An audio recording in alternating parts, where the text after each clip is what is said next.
Hi, I'm Ken Kessler, and welcome to the Sounds of Christmas podcast. If you're new to this podcast, I want to start by saying thanks for joining us. If you're not new, welcome back. Either way, I'm very glad you're here. Now, to avoid any confusion, I want to say that there won't be any music played here. This is a place for conversation. I'll talk about Christmas music and some related topics, sometimes by myself and sometimes with guests.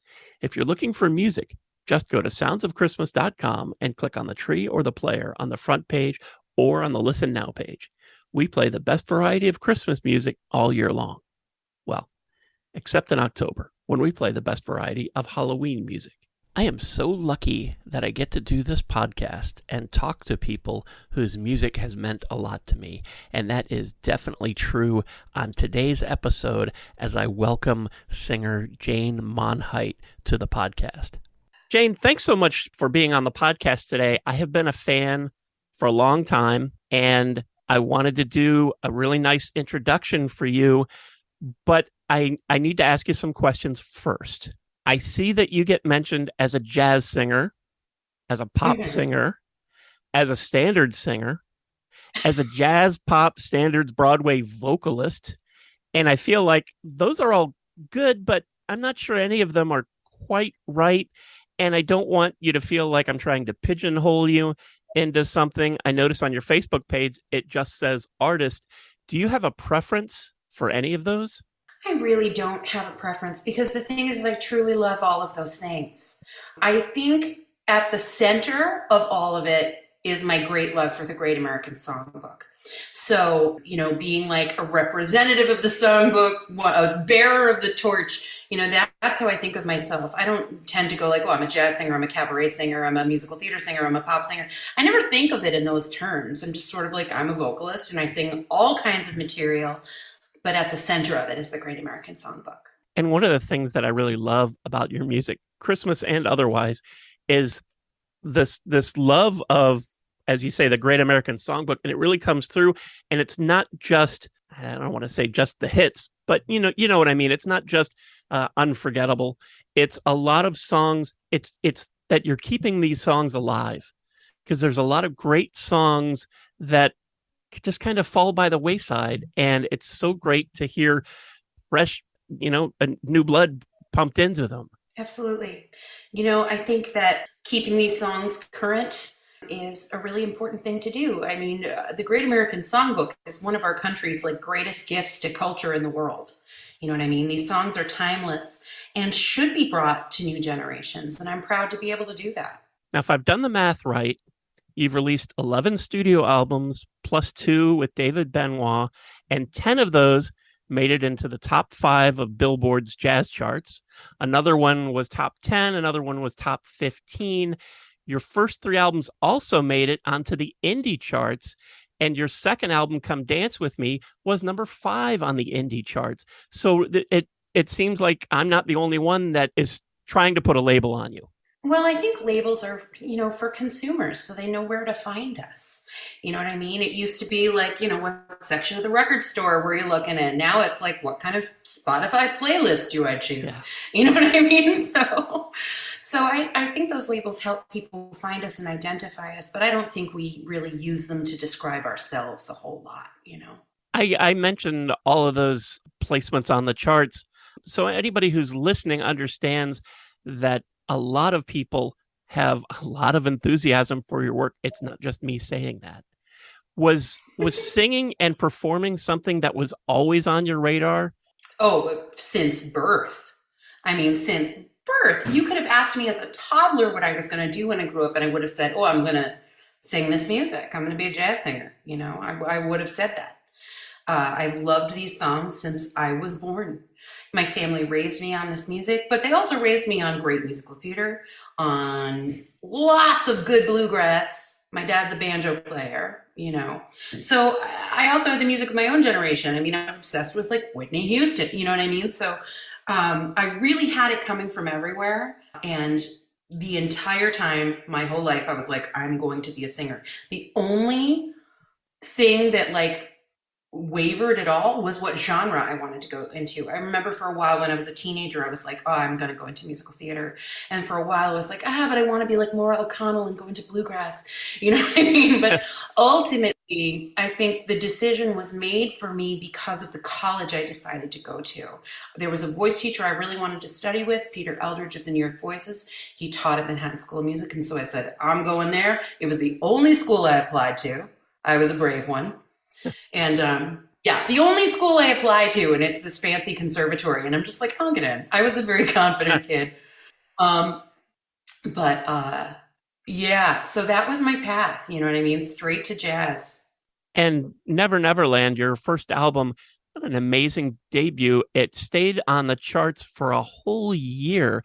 I mean, even in your wildest dreams, I can't believe that you imagined that, even if you're so confident of success. Oh no, I mean, I was going to be perfectly happy just sort of singing at bars in New York City and doing people's weddings and things like that. I just wanted to be a singer. So when all of that sort of additional success occurred, it was a wild time. It was a crazy ride, and it wasn't all positive. Do you know what I mean? Like, it came with a lot of weirdness and negativity. As soon as you're that successful, people really try to control your every move. And it was a strange time, you know, very weird. I got a lot of very negative press because I was really young and people were like, she's bad for jazz and all of this stuff. It was weird, but I'm very grateful, you know, to my very first record label, Encoded Music. Carl Griffin, who's still around, still in the industry, was the president at that time, and he was wonderful. He took good care of me. It must have been difficult because I know that in some of the interviews that I've read about you, you've talked about how important the song selection is to you. And it must have been difficult, especially as a woman in the entertainment business, trying to call your own shots. You know, it's funny. At the very beginning, I didn't have trouble calling the shots musically because I had a producer who really believed in me, and that was the great Joel Dorn. He's a legend. He passed away it'll be 15 years in December, and I still miss him every single day. He was like another dad to me, you know. And he really had my back. So I really got to make all my choices. I chose every song on every record from day one. There was only one record that I really got messed with on in terms of song choices. And still, even on that record, ultimately everything came down to me. I just got pressured a lot to do certain things. I'm sure. And, you know, running the Sounds of Christmas station, I get about 1,000 songs sent to me every year from record Whoa. labels and hopeful bands and everything in between. A lot of them aren't quite ready for prime time yet.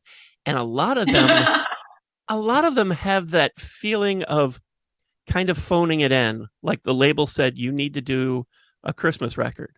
So here's one more version of Jingle Bell Rock. And it doesn't have anything unique about it that is in the style that band usually does.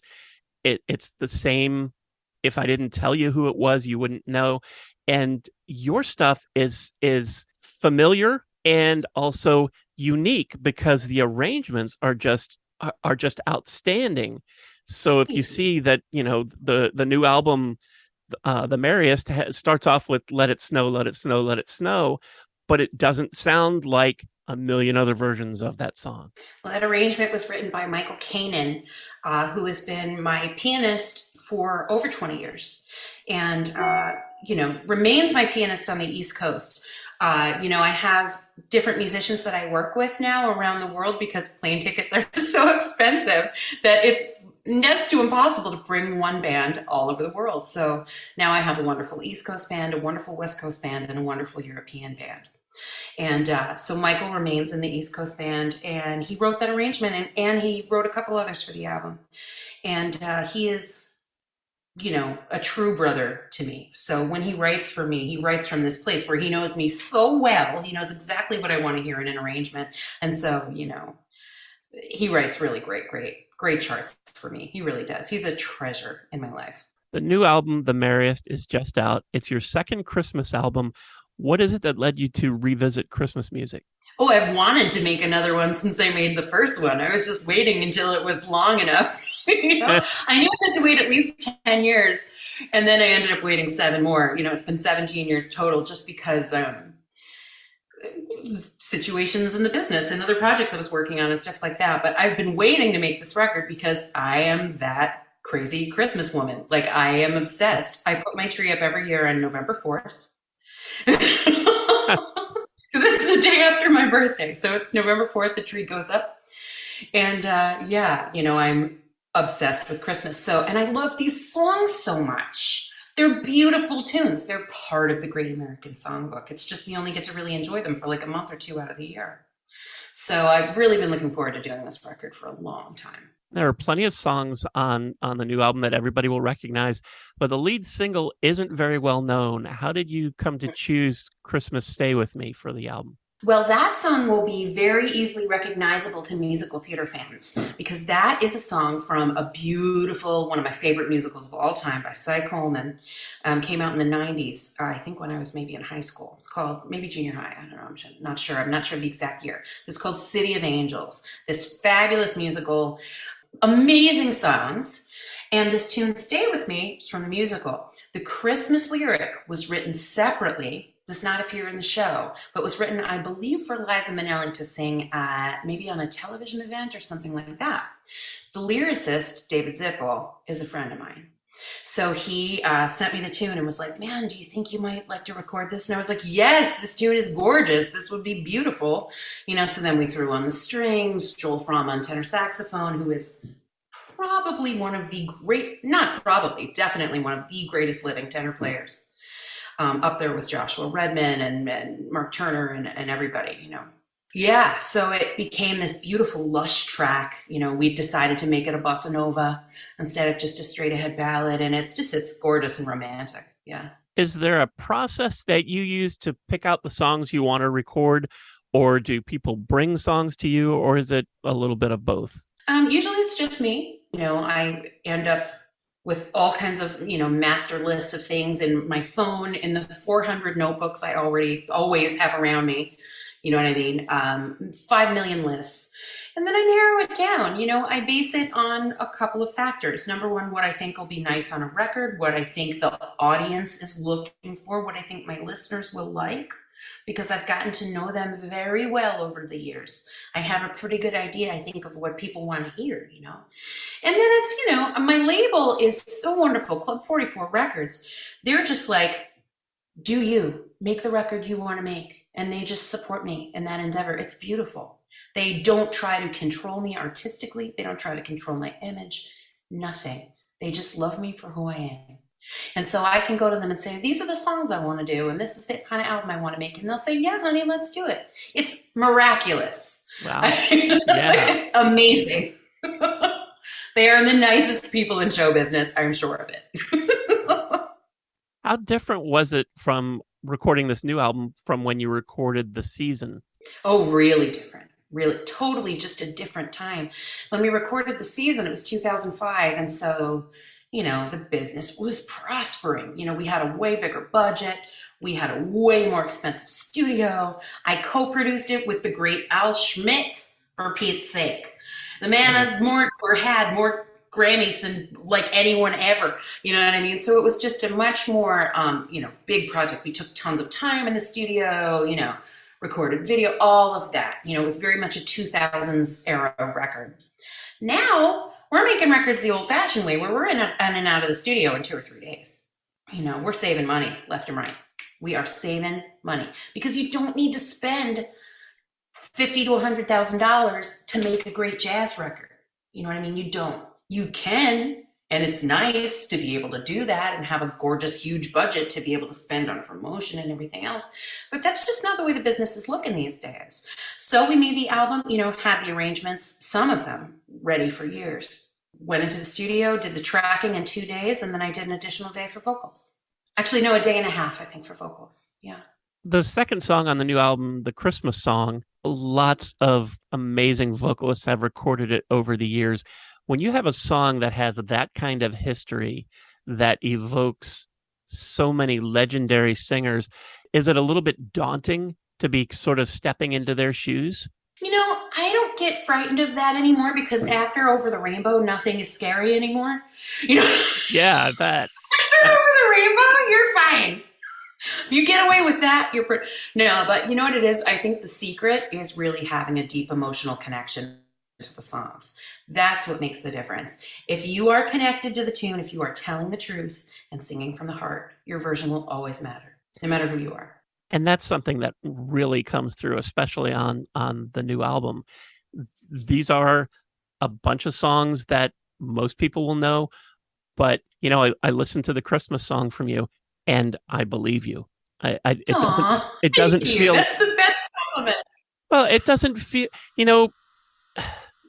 radio, traditional radio plays the same Christmas songs, like a list of 100 songs over and over, and they lose Yeah. the magic when you hear, I love Bing Crosby. When you hear White Christmas by Bing Crosby every hour, starting in the middle of November, it loses that magic. And Bing had Yes, so true. many great Christmas songs, but that's the one they zero in on. But when I listen to you doing the Christmas song, it's fresh and new, and it does sound like you mean what you're singing. It doesn't sound Thank like you. you are very welcome. It doesn't sound like it doesn't sound like it's a job. It sounds like, you know, it's real. Well, it's not a job. It is real. You know what I mean? Our job is Yeah. getting on airplanes. That's my job. My job is flying everywhere, coach. That's my job. My, singing is a privilege. Singing is a privilege. John Pizzarella is featured with you on that holiday feeling. You've worked with him before, and this is another great classic song that you just don't hear anymore. Is there anything in particular that made you pick that song or bring John in, or both? Well, honestly, I love that tune. I love the Stephen Eady recording so much. I love Stephen Eady. I love Edie Gourmet. Such a gorgeous voice, insane voice. You know what I mean? But I love the two of them. Their recordings are adorable and warm-hearted and romantic, and I love it. So I loved that tune for a million years, and I knew I wanted to record it, and there was no question in my mind that it had to be John. I've worked with John so much over the years. We've toured together, we've recorded together, we've done TV together, we've hung out until the million o'clock in the morning together. You know what I mean? On the road, I've known him for a long time. He's a wonderful guy. But for that particular kind of real charming, like warm-hearted tune, like his voice is the most perfect thing. Who could be better than John Pizzarelli? I adore him. I'm his biggest fan. Honestly, I'm his biggest fan. And you mentioned Stephen Eady. It amazes me that more of their Christmas songs don't show up on Christmas albums anymore. They did so many that were, I don't know if they were the original, but that were fairly unique to them. And that holiday feeling is a great example. Another classic song that you don't get to hear anymore. So I was delighted to see that on your track list. Thanks. The title track, The Merriest, is a song that you did on your YouTube channel a couple years ago, along Yes. with Winter Wonderland, and both of those are on the new album. So this has been in the works for at least 2 years, right? Yeah, I've been collecting the arrangements for a long time, and I decided to re-record the ones that went to YouTube because they were just like thrown together little YouTube videos. They weren't proper studio recordings. The arrangements were fantastic, and I love playing them live. So I was like, I want to properly document these. There's another song on the album that I re-recorded as well, which is What Are You Doing New Year's Eve?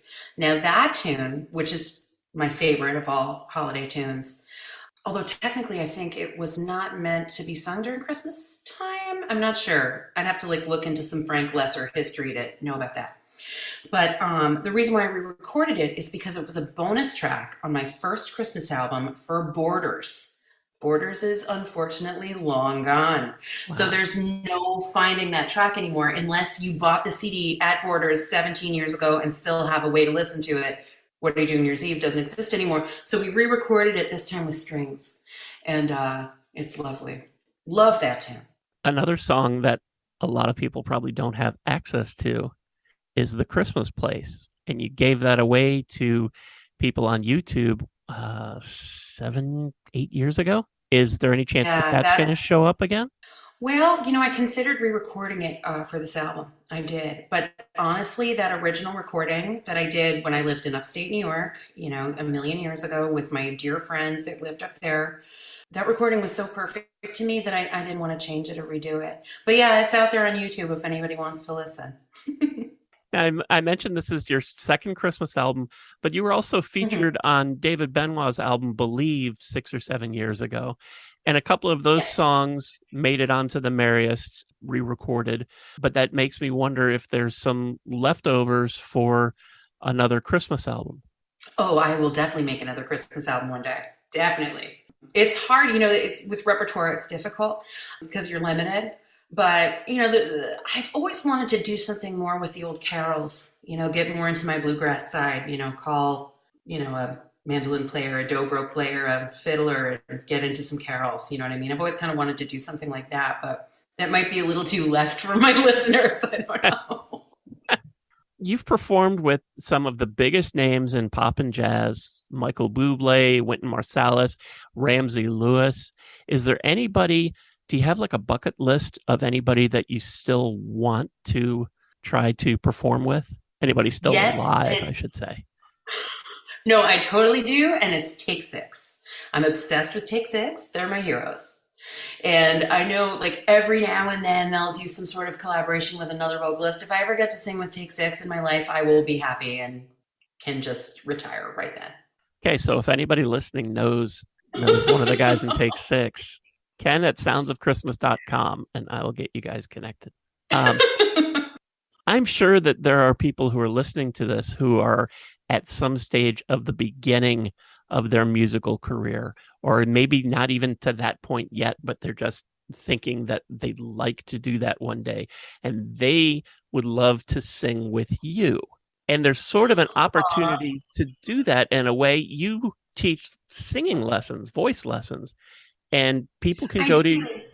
people could go to your website, janemonheitonline.com, and click on lessons to find out more. And maybe one of these days, somebody that does that will ask you to sing on their Christmas album. Or has that already happened? Aw. Let's see. Well, I've sung on a lot of people's records. I'm trying to think what Christmas work I've done besides the David Benoit. I can't remember. But but no, I do teach, and you can also contact me on Instagram, and if you want to book a lesson. And yeah, I don't teach very formal technical voice lessons. It's more like I'm helping people to develop into jazz singers and be good musicians, good band leaders, and learn about style and you know all of that kind of stuff. The album is just out, and you're kind of in the middle of a tour. We were able to connect between flights. With all that going on, it almost seems silly to ask, but what's next, other than maybe some R&R? Well, I the touring is kind of nonstop. We're in and out all the time, and I love that. It's good to keep going. But I definitely hope to make another album sooner than later.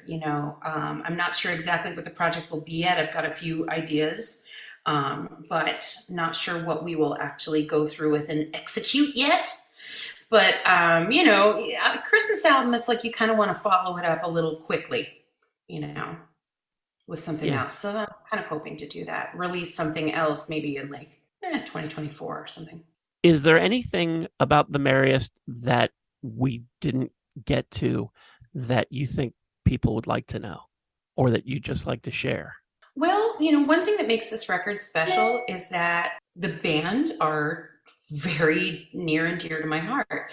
Now, this happens on almost every record and certainly on every gig, and that's really important to me. I really believe that having all that love on the bandstand in the studio, like being there with your closest friends, it really makes the music better. When you're listening to the record, you're hearing me and my husband and two of our best friends. No, four of our best friends. So it's Are, kind of a nice aspect. There was a lot of love in the room. are those some of the same people in the videos for the Merriest and Winter Wonderland? Different. Well, my husband is in the videos and on the record, but the gentlemen that are in the videos are my East Coast band. That's Michael Kanan and Neil Miner, who arranged "Let It Snow," the Christmas song, and Neil arranged "The Merriest," and Michael also arranged "Winter Wonderland." But on the album, we recorded in LA, so I have my West Coast band, which includes my husband. My husband is in every band. Although he doesn't come on the road with me much because we have a teenager in high school, so he stays home with him. But yeah, I keep it in the family. Everybody I work with, I'm very close to.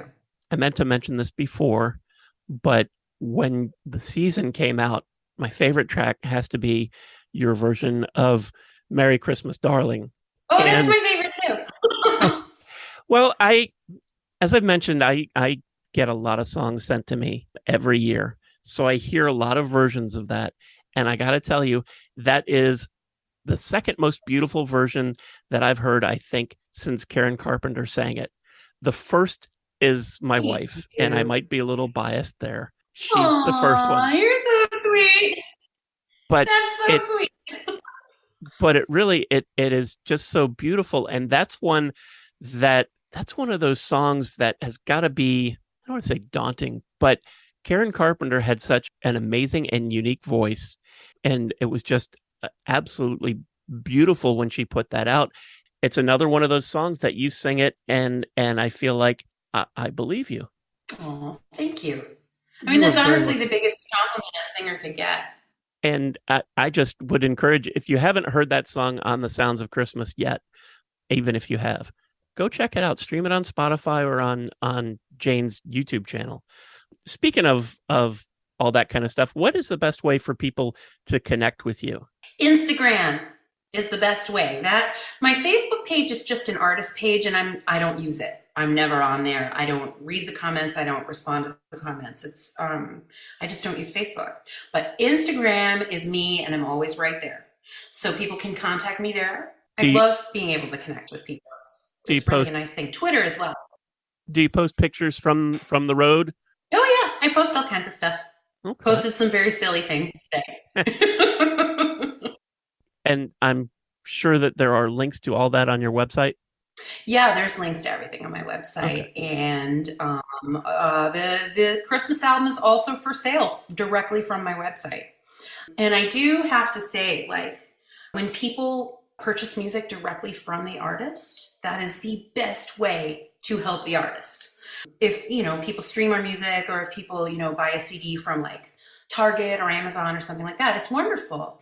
But the artist never sees any compensation for that at all. If you buy the music directly from us, if you buy a CD from us at a show or from one of our websites, and this goes for every artist, not just me, then, some of the proceeds actually go into the artist's pocket. So it's a nice way to be able to support the artist a little more. So I try to make people aware of that.